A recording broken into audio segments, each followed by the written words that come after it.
성경 378페이지 되겠습니다. 378페이지 베드로전서 2장 5절 말씀입니다.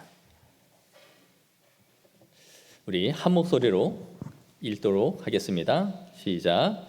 너희도 산돌같이 신령한 집으로 세워지고 예수 그리스도로 말미암아 하나님이 기쁘게 받으실 신령한 제사를 드릴 거룩한 제사장이 될지니라. 아멘.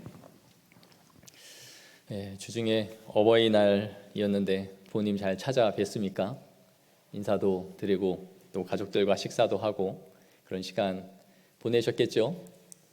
네, 꽃 하나가 이렇게 사람을 밝게 만들어주네요. 다음에는 좀 다 달면 좋을 것 같아요. 그래서 꽃밭이 되면 좋겠습니다. 이게 65세 이러니까 내가 나이가 들었네 이렇게 생각하시지 않고 또 모든 사람들이 어버이니까 달면 좋을 것 같아요. 저도 우리 둘째 아이에게 이 편지를 받았습니다. 한번 저기 사진 보면 우리 애가 저렇게 열심히 써가지고 편지를 줬어요. 무슨 내용인지 궁금하시죠? 자, 한번 읽어드릴게요. 내가 세상에서 제일 사랑하는 부모님께 엄마 아빠 사랑해요. 그동안 저를 낳고 키워주시고 사랑해 주셔서 감사해요. 저는 가끔씩 짜증 부리고 엄마 아빠 마음 안 좋게 말하거나 떼써서 죄송해요.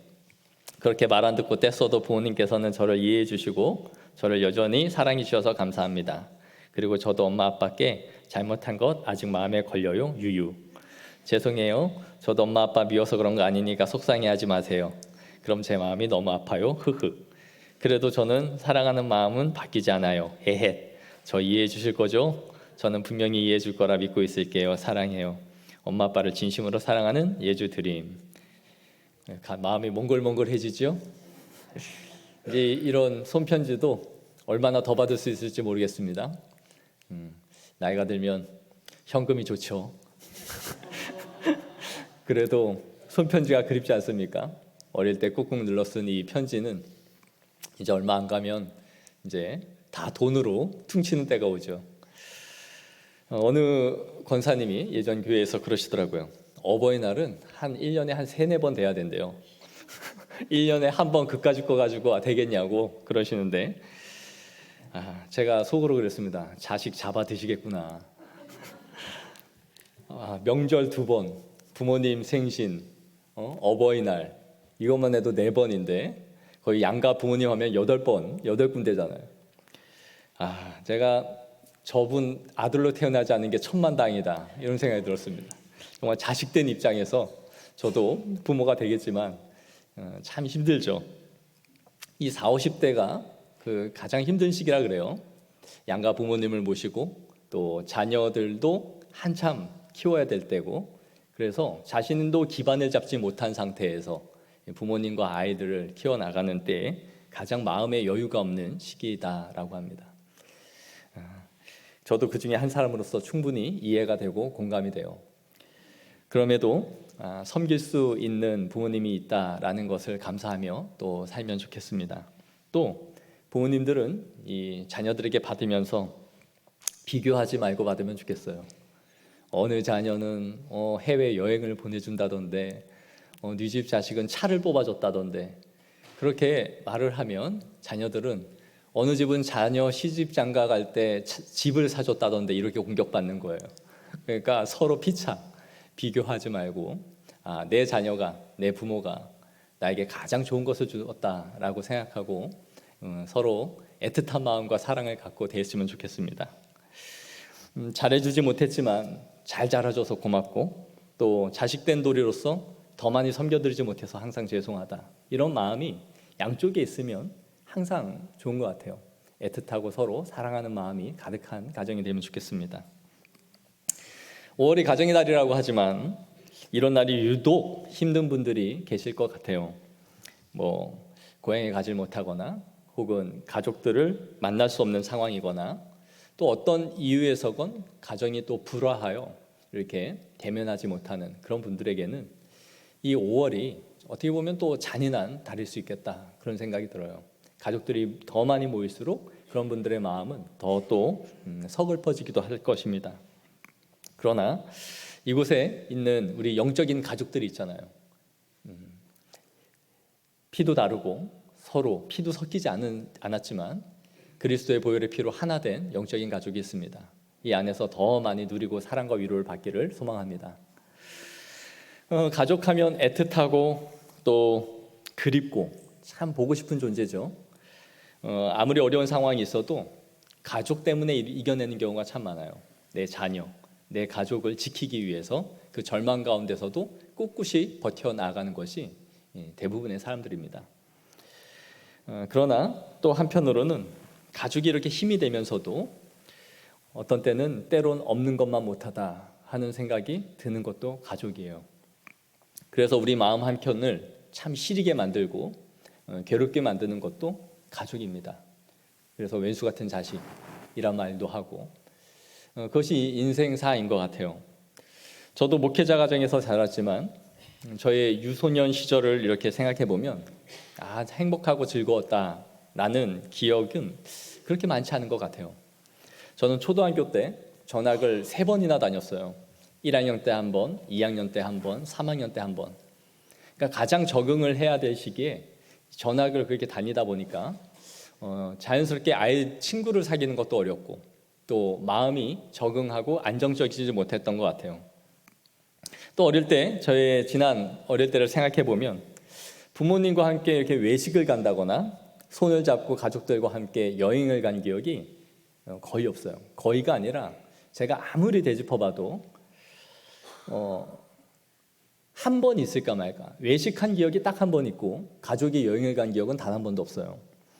TV에서 이렇게 주말이면 잔디에 돗자리를 깔고 소풍을 가서 맛있는 걸 먹고 하는 그런 장면이 나와도 그거는 딴 세계의 집의 이야기예요. 우리 집 이야기는 아니에요. 그런 걸 보면서 그런 거에 대한 기대도 없었던 것 같아요. 어린이날에 오면 이번에는 우리 부모님이 나한테 뭘 사주실까? 뭘 또 해주실까? 이런 기대가 조차 없었어요. 그냥 어린이날은 하루 학교 쉬는 날 정도 생각했지 그날이 저한테는 전혀 스페셜한 날이 아니었던 것 같아요. 방학이 되면 이렇게 그래도 부모님들이 항상 어디를 데리고 가잖아요. 그건 기억이 없어요. 그래서 방학 숙제로 이렇게 뭘 그려라. 방학 때 있었던 일을 그려와라. 그러면 가지도 않은 바닷가를 실컷 가서 논 이야기로 꾸며서 항상 지어서 그렸어요. 친구들이 그걸 보면서 이거 어디야? 경포대야 해운대야? 그러면 경포대라는 말도 몰랐어요. 뭘 둘러댈 만한 바닷가 이름도 저는 몰랐으니까 그냥 어물쩍 넘어가고 지나갔던 그런 기억이 나요. 그 시대 때 다 그랬겠지 싶지만 또 그 시대가 다 그러지는 않았던 것 같아요. 그만큼 살기가 어려웠던 부모님의 시절이었던 것 같아요. 그러면서도 이렇게 되짚어 보면 좋은 기억보다 정말 안 좋은 기억이 참 많아요. 어느 날 제가 학교를 갔다 왔는데 집에 아무도 없어요. 그래서 부모님이 안 계시는 경우가 흔히 많았기 때문에 신방을 갖췄는가 보다 생각을 하고 자전거를 끌고 밖으로 나갔어요. 길을 가다가 자전거를 타고 가는데 교회차가 있는 거예요. 옛날에는 옆에 이렇게 다 써붙여 놓잖아요. 제가 남발을 모르지만 무슨 교회, 우리 아버지 그 당시에 승리교회 써 있어서 평강교회였어요. 우리 교회 차네? 그리고 나서 이 근처에 우리 엄마 아빠가 있겠네 이런 생각이 들었어요. 그러면서 찬양 소리가 어디서 막 들리는 거예요. 이 근처에서 신방 예배를 드리고 있는가 보다. 대부분 그 당시에는 그 주택이잖아요. 층층이 이렇게 살고 있는. 그래서 찬양 소리가 들리니까 이 근처에 부모님이 신방 예배를 드리시고 있는가 보다 하면서 너무 반가워서 기다렸어요. 예배 끝나기를 기다리고 거기서 서성이고 있는데 이제 예배를 끝났는지 한 집사님 한 분이 나오시는 거예요. 그래서 너무 반가워서 성령아 들어와 그러는 거예요. 그래서 들어오라고 하니까 이제 들어갔죠. 이제 예배 후에는 다과를 좀 나누잖아요. 그러니까 와서 먹어라 막 그러는 거예요. 제가 그래서 저는 그보다 엄마 아빠가 있으니까 딱 들어갔더니 우리 아버지가 아주 뱁새 눈을 뜨고 저를 쳐다보고 있는 거예요. 제 기가 거기서 확 죽었죠. 그래갖고 물쩡 막 이러면서 금방 나왔어요. 집에 갔는데 저를 엄청 혼내키는 거예요. 네가 그지냐? 뭘 주워 먹을 게 있다고 거길 들어왔냐? 그러니까 우리 아버지는 그 다과를 하니까 제가 뭘 먹으러 거기를 들어왔다라고 생각한 모양이에요. 저는 그런 생각 1도 없었어요. 그냥 엄마 아빠가 그 주변에 있으니까 초등학생이 엄마 아빠가 우연히 길에 있으니까 가서 보고 싶다 마음으로 했는데, 저희 아버지는 눈을 치켜뜨면서 네가 여기에 예배 드리는데 뭘 주워 먹겠다고 끝나고 들어왔냐라고 하면서 저를 엄청 혼내키는 거예요. 또 한 번은 이제 길을 가는데 동네 중국집이 있었어요. 중국집 옛날에 다 썬텐을 이렇게 해놓는데 구멍을 이렇게 동그랗게 파놔가지고 먹는 부분을 이렇게 보이게 해놨잖아요.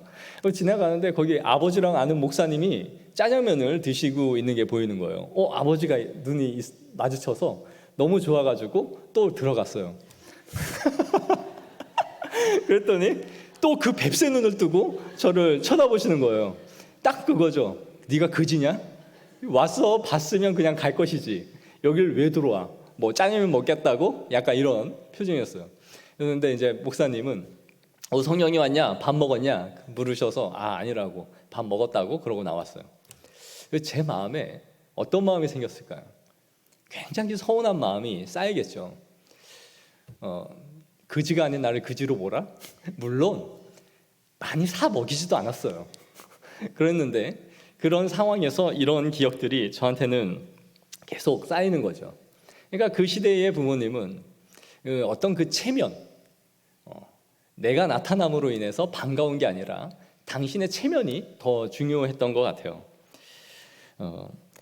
이런 기억들이 쌓여서 자녀들이 유소년 시절을 지나가게 되면 그 부모에 대한 그 마음들이 이렇게 커지지 못하는 것 같아요.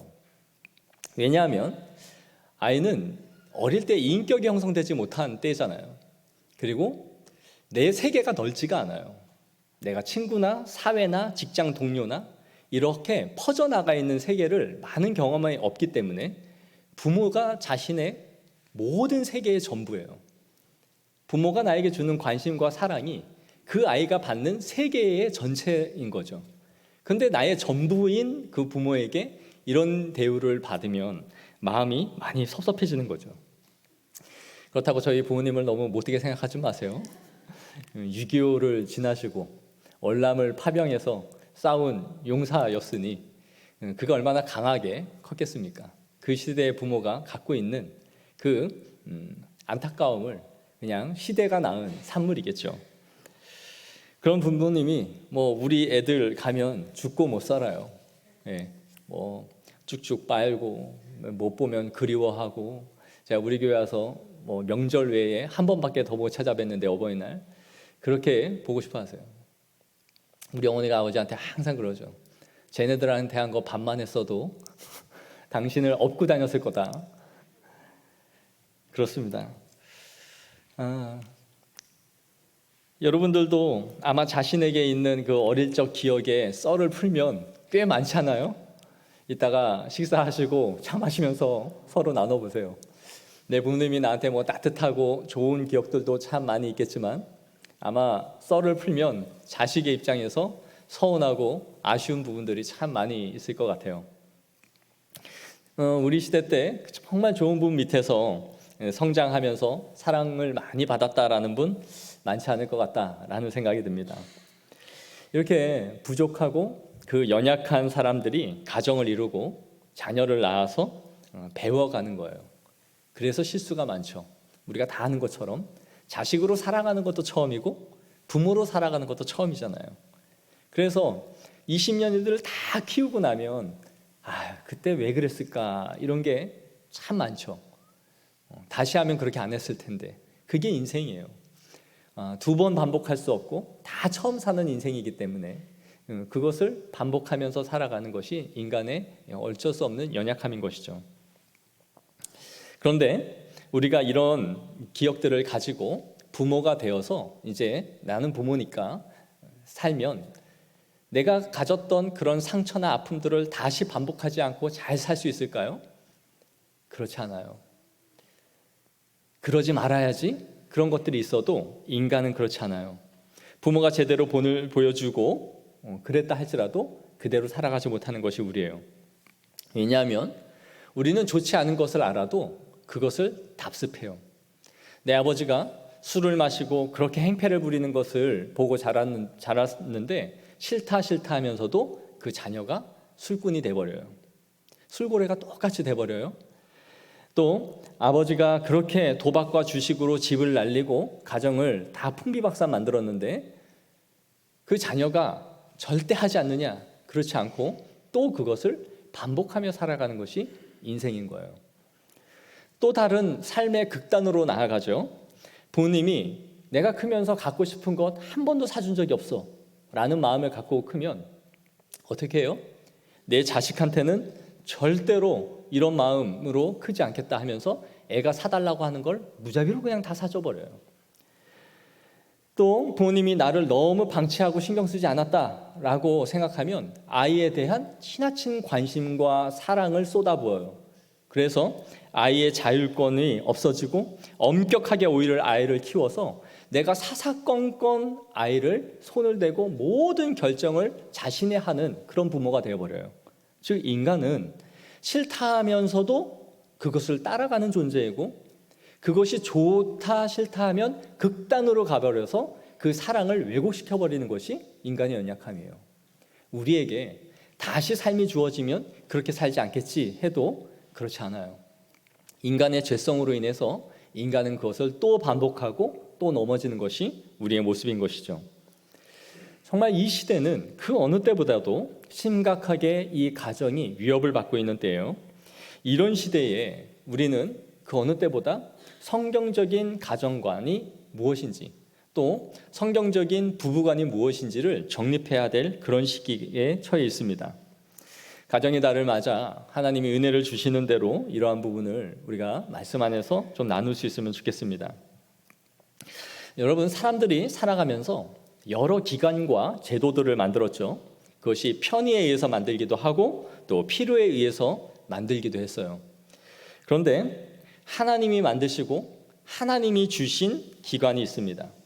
인류가 이제부터 이렇게 합시다 그렇게 해서 만든 게 아니라 최초부터 주신 하나님의 기관이 있어요. 우리 여기 유초등부 학생들이 있는데 퀴즈를 낼게요. 이걸 맞추면 제가 문상을 갖고 왔습니다. 유초등부에게 기회를 줄게요. 하나님이 만든 최초의 기관이 뭘까요? 태어나자마자 소속되어 있고 태어나자마자 만들어져 있는 기관이에요. 뭘까요? 뭘까요? 초성을 가르쳐줘야 되겠어요? 자음? 네, 손 들고 말해보세요. 기억, 지읒. 이름은 모르지만 네. 맞아요. 오세요. 나오세요. 제가 이렇게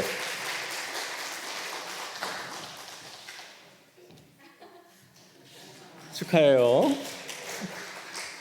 네, 바로 가정이죠. 사람이 만든 게 아니라 하나님이 주신 겁니다. 아담과 하와가 결혼을 통해 만들어진 것이 가정이에요. 두 부부가 살면서 자연스럽게 형성되는 것이 가정이죠. 그래서 모든 사회의 기초는 가정에 있다라고 할 수 있어요. 하나님이 두 사람이 사랑하여 한 가정을 이루고 그 사랑의 결실로 자녀를 낳아서 한 가정을 이루게 한 거예요. 이것은 국가가 만든 것도 아니고 그렇게 하자라고 어느 시점부터 정한 게 아니에요. 하나님이 최초의 아담과 하와를 빚을 때부터 가정이라는 것은 자연스럽게 형성된 것이죠. 그런데 오늘날 어떻습니까? 오늘날 모든 이 사회의 문제가 바로 가정을 이루지 않는 데서 일어나요. 저출산의 문제, 바로 가정을 이루지 않기 때문에 그렇죠. 가정을 이루지 않으니 자연스럽게 자녀가 생기지 않는 거예요. 그런데 이 사회는 참 희한한 방향으로 나아가고 있는 거예요. 결혼을 하지 않아서 가정이 이루어지지 않으니 가정의 제도를 바꾸자는 거예요. 부부가 두 사람이 만나서 결혼하여 한 가정을 이루는 건데 그렇게 하여 법적으로 어떠한 보호와 혜택을 누리는 것인데 이렇게 두 사람이 가정을 잘 만들지 않으니까 우리 법을 바꾸자는 거예요. 어떻게 바꿉니까? 부부가 아니어도 동거인이 누구든지 그것을 부부가 가질 수 있는 법적 혜택을 주자라는 것이죠. 또한 가족이라는 개념을 바꾸어서 남자와 여자가 만나 한 가정을 이루지 않아도 동성이 만나서 살면 그것도 가정이라고 해주자라는 거예요. 그래서 성경에서 말하고 시작한 이 성경적 가치관을 붕괴시키는 거죠. 이유가 뭡니까? 생육하고 번성하고 땅에 충만하라 하신 이 말씀대로 인간이 살지 않으면서 여러 일들이 벌어지는 거예요. 자녀를 생기지 않고 또 그냥 동거를 하면서 자녀를 낳고 또 잘못된 방식으로 자녀들이 생기면서 이러한 인간의 타락으로 인해 만든 이 결과들을 인간이 법으로서 그것을 보장해 주자라고 말하는 거죠. 그러니까 근절시키고 성경적인 방식에서 잘못된 것을 막는 것이 아니라 그것을 법적으로 인정해 주고 그것을 가정이라고 해줘야 된다라는 것이에요. 그러니까 세상이 하나님의 말씀에 역행하는 방식으로 나아가는 거죠. 이게 우리에게 만연화되고 보편화되면 가정이라는 개념이 성경적으로 없어지기 시작하는 거예요. 그래서 이런 법이 나와도 이것이 성경적으로 무엇이 잘못되었는지를 이제 모르게 되는 거죠. 그러나 이 가정이라는 질서와 제도를 이 사회가 붕괴시키는 방식으로 나아가고 있는 거예요. 자, 그럼 하나님께서 주신 또 하나의 신적인 기관이 있습니다. 이거는 중고등부에게 줄까요? 가정을 하나님께서 신적인 기관으로 주셨다면 또 하나의 기관이 뭘까요? 하나님이 만든 기관. 지금 여러분이 와 있어요. 뭘까요? 이제 중고등부쯤 되면 적과 능상 필요 없다. 내가 저런 걸로 손을 들지 않으리라, 이런 건가요? 자, 그러면 다시 초등부에게 다 어떤 걸까요? 네, 네, 맞아요. 나오세요.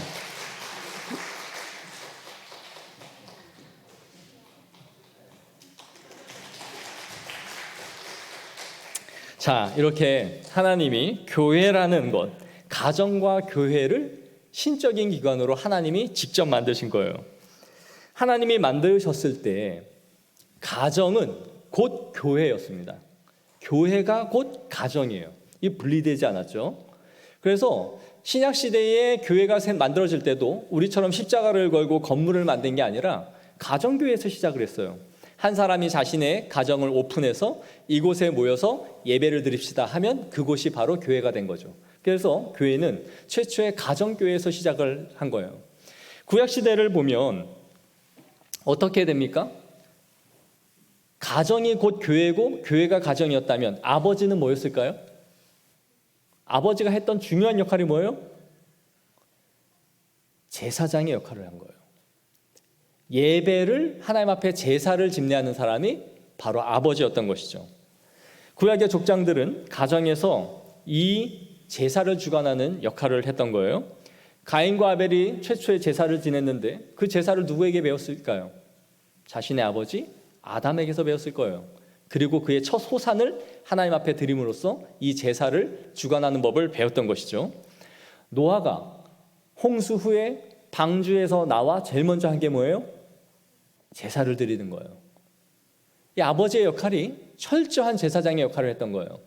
아브라함을 우리가 살펴보고 있죠. 12장에 1절에 부름을 받고 8절에 가면 아브라함이 뭘 하느냐면 베델과 아이 사이에서 여호와께 제단을 쌓고 여호와의 이름을 불렀더라. 역시 제사를 지냈던 거예요. 족장 시대에 활동했던 또 한 사람이 누구냐면 욥이었습니다. 욥을 보면 욥기 1장 5절에 이렇게 말하고 있어요. 그들이 차례대로 잔치를 끝내면 욥이 그들을 불러다가 성결하게 하되 아침에 일어나서 그들의 명수대로 번제를 드렸으니 이는 욥이 말하기를 혹시 내 아들들이 죄를 범하여 마음으로 하나님을 욕되게 하였을까 함이라. 욥의 행위가 항상 이러하였더라. 아버지가 제사장의 역할을 감당하면서 자녀들의 죄를 지은 것에 대해서 제사를 드리는 역할이 바로 아버지가 했던 큰 일이었던 거예요. 즉 그러니까 아버지는 그 시대의 영적인 리더였던 것이죠. 저는 이 시대가 이 아버지들이 영적인 제사장의 역할을 회복해야 될 때라고 생각합니다. 아버지는 가정의 영적 리더예요. 그러나 오늘날 가정에 있는 아버지들이 과연 리더가 맞습니까? 아버지는 리더가 아니에요, 오늘날. 그냥 돈을 벌어오는 사람이죠. 모든 재무와 가정의 결정은 엄마들이 합니다. 그래서 이사 가는 것도 여자가 결정하고 아내 학원 보내는 것도 엄마가 정보력을 가져와서 엄마가 결정해요. 아버지는 뭘 해요? 따박따박 월급만 갖다 주면 돼요. 그럼 엄마가 알아서 잘 쓰는 거예요. 그리고 남자는 입을 다물어야 돼요. 입을 다물면 가정이 평화롭다라고 생각하는 것이 일반적이죠. 저는 미국에서 유학을 갔다 와서 가정사역을 전공했다라고 온 목사가 이와 동일한 생각을 갖는 걸 보고 깜짝 놀랐습니다. 아버지가 찌그러져 있어야 된대요. 아버지가 입을 다물고 있어야 되는 거고 절대 나서면 안 된다는 거예요. 여러분, 이것이 성경에서 과연 가르쳐준 방식일까요? 성경에서의 아버지의 역할이 어떠한지를 전혀 알지 못하고 세속화가 만든 세상의 지식을 가지고 성경을 거꾸로 해석하기 시작한 거예요. 전혀 성경은 아버지의 역할을 그런 식으로 말하고 있지 않아요. 이렇게 아버지의 역할을 경제적인 부분으로 밀어버린 것이에요. 나이가 들면 그러니 아버지만큼 불쌍한 존재가 어디 있습니까? 은퇴를 하고 나서 집에서 있으니 아버지가 새삼 모자라고 무능한 사람이 돼버려요. 그러니 삼식이라고 부르는 거예요. 아버지를 경제력을 담당한 사람으로만 만들어버린 것이죠. 건물이라도 사놓고 돈이나 싸들고 있어야 자녀들이 와서 존경하는 척을 하지, 아이들을 키우느라 어떤 노후도 자신이 마련해 놓지 않은 분들은 정말 삼식이 소리나 들으면서 남은 여생을 보내야 되는 거예요. 구약시대의 족장들은 절대적인 축복권을 아버지가 갖고 있었습니다. 자녀들을 보세요.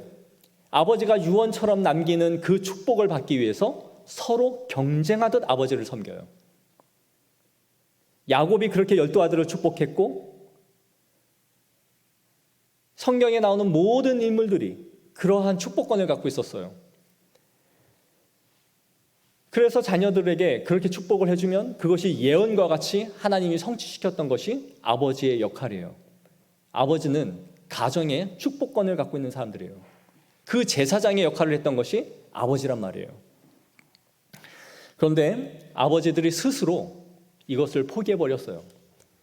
40대 중년에 있는 모든 남성들이 뭐라고 말합니까? 남자의 힘과 파워는, 능력은 경제권에서 나온다라고 말했어요.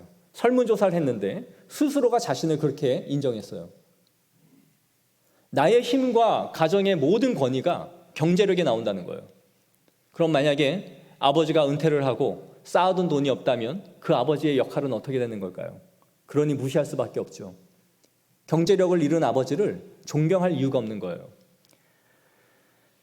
여러분, 우리가 가진 것은 지식과 힘이 아니라 영적인 권위를 회복해야 됩니다. 시대가 발전해 가면서 우리는 자녀들의 지식을 절대 능가할 수 없어요. 내가 알고 있는 지식들이 5년, 10년만 지나도 무용의 지식이 돼버려요. 쓸모가 없는 지식이 된단 말이에요. 그래서 자녀들은 무시를 하기 시작하죠. 컴퓨터가 처음에 나오고 스마트폰이 나오면서 부모들이 할 수 있는 것이 없어졌어요. 그러니까 자녀가 컴퓨터를 부모에게 가르쳐줘야 되고 스마트폰을 사용하는 법을 가르쳐줘야 돼요. 이게 뭐냐면 지식의 역전 현상이 일어난 거예요. 이전까지는 자녀가 부모에게 와서 배우고 물어봐야 되는데 이제는 그럴 필요가 없어졌고 부모가 자녀에게 쿠사리를 먹으면서 그거를 배워야 되는 일이 벌어진 거죠. 예전에 가내수 공업을 하고 물건을 만들 때를 생각해 보세요. 경험이 절대적이에요. 집신을 하나 꽈도 그렇고 물건을 하나 만드는 모든 과정에 있어서 장인이 인정을 받았어요. 어떻게 깎고 어떻게 파느냐에 따라서 이 사람이 만든 질이 달라지는 거죠. 그러니 장인은 곧 스승이 되는 거예요. 내 아버지는 나의 인생을 가르쳐줄 스승이자 사냥과 수렵을 하는 데 있어서 이 모든 지식을 전수해 줄 수 있는 사람이 자신의 부모예요. 그러니 나이가 들어간다는 것은 창피한 것이 아니라 그 경험을 가지고 후생들을 양육할 수 있는 자리에 자연스럽게 설 수 있었던 거예요.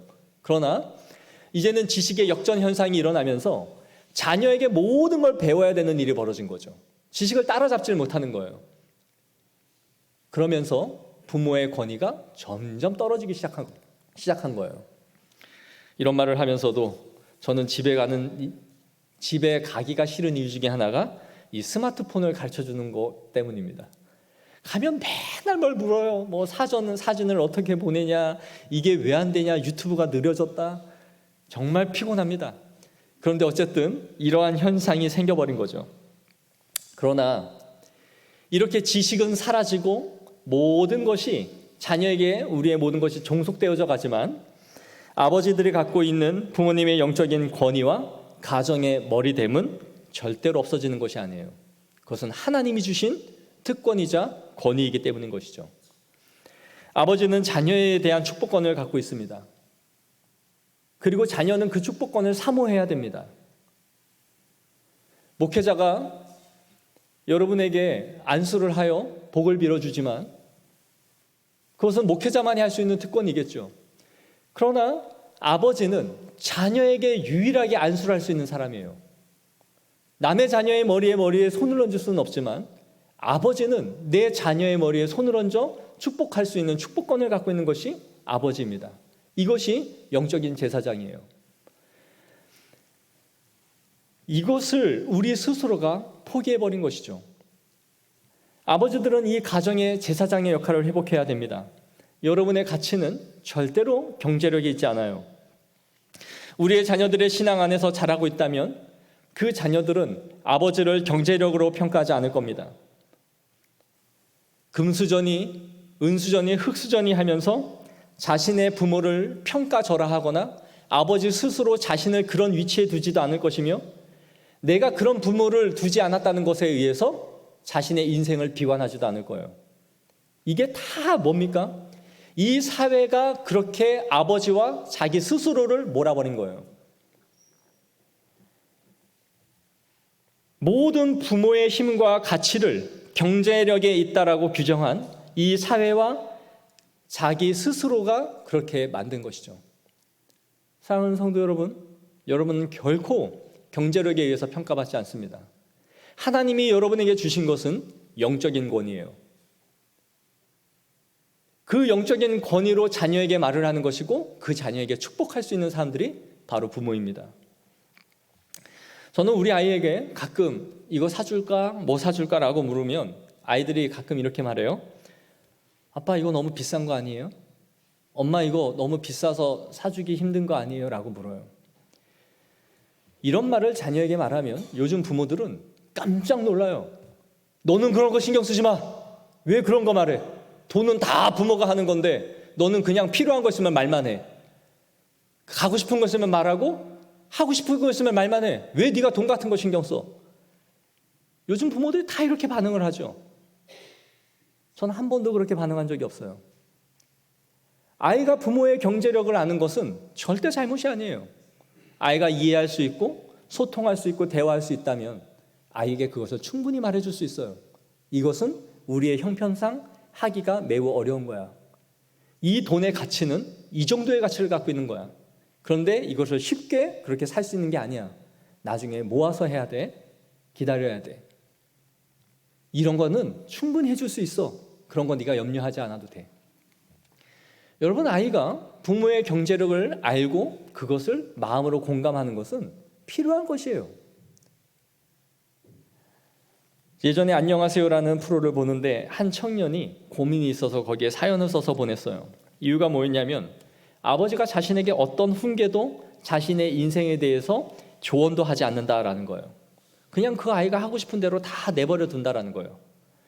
그래서 어느 아버지처럼 자신은 혼도 나고 싶고 아버지의 조언도 얘기도 듣고 싶은데 아버지가 나에게는 어떤 것도 하지 않는다라는 것이었어요. 그래서 그 아버지에게 물어봤죠. 왜 아이에게 이렇게 어떤 조언도 하지 않고 하라는 대로 다 해주고 있습니까? 라는 물었더니 아버지가 젊을 때 이혼을 했는데 이혼을 하고 나서 생계를 자신이 책임져야 되니 아이를 돌볼 사람이 없었다라는 거예요. 그래서 이 아이를 돌볼 곳이 없으니까 할 수 없이 보육원에 이 아이를 맡겨놨단 거예요. 아이들이 울고 아빠랑 같이 살고 싶어 했지만 혼자서 돈을 벌면서 이 아이를 챙겨줄 수가 없었기 때문에 할 수 없이 이 아이를 보육원에 맡겼다는 거예요. 그리고 나서 자신이 조금 안정되어졌을 때, 집 한 칸이라도 마련할 수 있을 때 아이들을 데려오게 되었다는 것이죠. 그리고 나서 그가 생각한 것은 나는 아버지로서 이 아이를 책임지고 아이들을 잘 보살펴주지 못했기 때문에 아버지로서의 자격이 없다라고 스스로 인정한 거예요. 그래서 내 주제에 아이에게 무언가를 가르치거나 아이에게 무언가 못했다라고 말할 만한 자격이 없다라고 스스로 아버지로서의 자격을 포기해버린 것이죠. 사랑하는 성도 여러분, 이곳에 있는 분들 중에 혹여나 여러분이 사업에 실패했을 수도 있고 자녀에게 원하는 대로 모든 것을 다 해주지 못했을 수도 있어요. 남들만큼 원하는 대로 부끄럽지 않게 그렇게 자녀를 키우지 못했을지 모르지만 기억하십시오. 그렇다고 하여 여러분이 아버지로서의 권위와 영적으로 허락하신 제사장으로서의 역할이 결코 없어지는 것이 아닙니다. 하나님은 여러분을 그 가정의 리더로 영적인 제사장으로 여러분을 세웠습니다. 그렇기 때문에 여러분은 그 아이에게 기도하는 법을 가르치시고 예배하는 아버지가 되시기를 부탁합니다. 어머니는 기도하는 어머니가 되어주십시오. 그리고 여러분이 줄 수 있는 가장 큰 복이 이 자녀가 복음을 알고 하나님을 영접하게 되었다면 내가 줄 수 있는 가장 큰 것을 자녀에게 주었다라는 자부심을 가지십시오. 그 아이가 하나님을 알게 되었다면 여러분이 채우지 못한 모든 은총과 하늘의 신령한 복과 땅의 기름진 복을 하나님께서 덧입혀 주실 수 있는 기회를 얻게 하신 것입니다. 내가 내 아이에게 무언가를 자꾸 더 해줌으로써 그 아이를 채워줄 수 있는 것이 아니라 복음을 알게 하였다면 하나님께서 그 아이를 책임지는 인생으로 만들어준 것이기 때문입니다. 사랑하는 성도 여러분, 하나님의 제사장됨을 우리 가정에서 회복하는 영적인 부모님이 되어지기를 소망합니다. 기도하겠습니다. 이 시간 우리 기도할 때에 우리 옆에 있는 자녀들에게 머리에 손을 얹으면 좋겠습니다. 또 우리 자녀들, 엄마 아빠, 아니 서로 하면 안 돼요. 엄마 아빠가 있으면 엄마 아빠한테 옆으로 가서 기도를 받으면 좋겠어요. 우리 또 이 자리에 없다 할지라도 우리의 자녀들을 위해서 이 시간 한번 다 같이 기도를 했으면 좋겠습니다. 하나님, 우리의 자녀들이 믿음 안에 있게 하여 주시고 그들의 걸어가는 걸음에 복의 복을 더하여 주옵소서.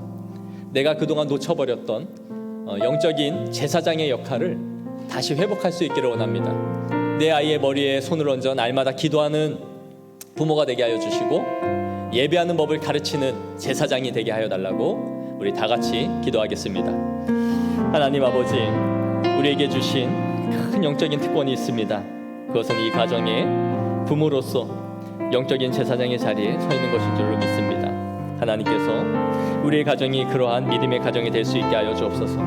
어릴 때부터 하나님의 율례와 법도를 자녀들이 배우게 하여 주시옵시고, 하나님, 나의 스스로의 존재를 경제력에 두고 그것에 맞춰 살아가는 인생이 아니라 하나님 앞에서 우리가 존귀한 자임을 잊지 않게 하여 주옵소서. 우리가 이 세상에서 어떠한 실패를 했든지 또 우리의 배움이 어떠하든지 우리의 학식이 어떠하든지 하나님께서 우리에게 주신 그 자리가 위대하며 우리를 부르신 아버지로서의 어머니로서의 자리가 큰 줄 믿습니다. 자비로우신 하나님, 우리가 그렇게 일어서게 하여 주시고 하나님의 백성들로서 우리의 가정을 온전히 세워갈 수 있도록 주님이 역사하여 주시옵소서. 그 은혜가 우리 모두에게 있기를 원합니다. 우리의 자녀들의 머리에 손을 얹어 기도하오니 이 자녀들이 믿음 안에서 성장하게 하여 주시고 하나님을 알아가는 지식 위에 살아가게 하여 주시며 범사에 하나님을 인정하는 주의 백성들이 되게 하여 주옵소서. 하나님의 놀라운 은혜가 우리에게 넘쳐나기를 소망합니다. 주여 도와주시옵소서. 하나님 아버지, 이 시간 우리의 가정을 축복하며 또 우리의 자녀들을 축복하기를 원합니다. 우리 사랑하는 자녀들이 날마다 하나님의 백성들로 자녀들로 주의 율례와 법도를 알아가게 하여 주시고 하나님, 그의 지식이 하나님을 아는 지식으로 풍성해지게 하여 주옵시며 그들의 삶이 하나님을 아는 지식으로 인해 열매 맺게 하여 주시옵소서. 나와도 들어와도 복을 받게 하여 주시며 우리 자녀들이 걸어가는 데 있어서 인생을 살아가는 데 있어서 필요한 모든 자원들을 공급하여 주옵소서. 좋은 스승을 만나게 하여 주시옵시고 좋은 친구를 만나게 하여 주시며 우리 자녀들이 좋은 인격을 갖추어 누군가에게 기여하고 사랑을 베풀 수 있는 자녀들로 성장해 나가게 하여 주옵소서. 이 세상에 있는 음란하고 더럽고 악한 것들에 영향을 받지 않게 하여 주시고 우리의 눈과 귀와 마음을 거룩하게 하사 하나님 나라의 귀한 자녀들로 성장해 갈 수 있도록 역사하여 주시옵소서.